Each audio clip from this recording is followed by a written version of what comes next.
Hello friends, welcome to my channel Cryptic Wisdom. So friends, let's start today's story. In a small village nestled by the river, there lived a holy man named Devadas. Devadas was known for his peculiar ways and his deep sense of connection with all living beings. Many villagers considered him insane because he seemed to live in a constant state of ecstasy, speaking to animals, plants, and even the wind as though they were his closest companions. He wore simple robes, and his days were spent wandering through the village, begging for food and offering blessings to those he encountered. One sunny afternoon, after gathering a small amount of food from the villagers, Devadas found a quiet spot by the roadside to sit and eat. As he was about to take his first bite, a stray dog approached him. The dog, thin and hungry, looked at him with longing eyes, its ribs visible beneath its fur. Without a second thought, Devadas smiled at the dog and offered it a piece of bread. The dog wagged its tail and took the offering gratefully. What happened next was a sight that soon drew a crowd.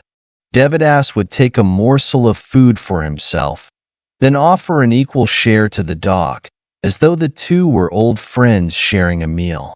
The holy man and the dog ate together in perfect harmony, their bond as natural as if they had known each other for years.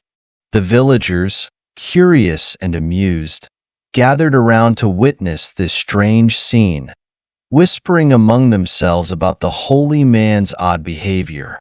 One man in the crowd, unable to contain his disdain, jeered at Devadas.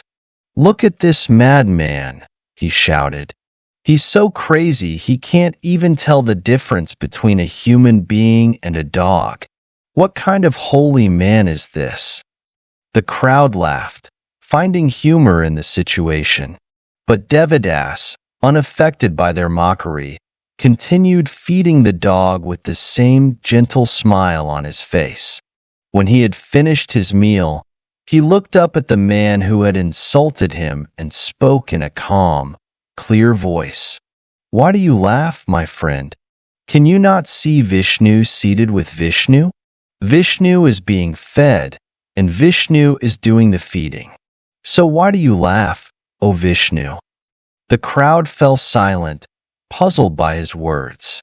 The man who had mocked Devadas felt a pang of confusion mixed with shame. "What do you mean?" he asked, his tone now less sure. Devadas, seeing the uncertainty in the man's eyes, explained further. "All beings are manifestations of the divine, my friend. This dog, like you and me, carries within it the spark of the same divine essence. When I feed this dog, I am not feeding just an animal. I am honoring the divine presence within it, just as I would honor the divine within a human being. We are all one, connected by the same spirit, and in serving another, we serve the divine." The crowd listened intently, their amusement replaced by a growing sense of awe and respect. Devadas continued, "Madness is in the eyes of those who cannot see this truth.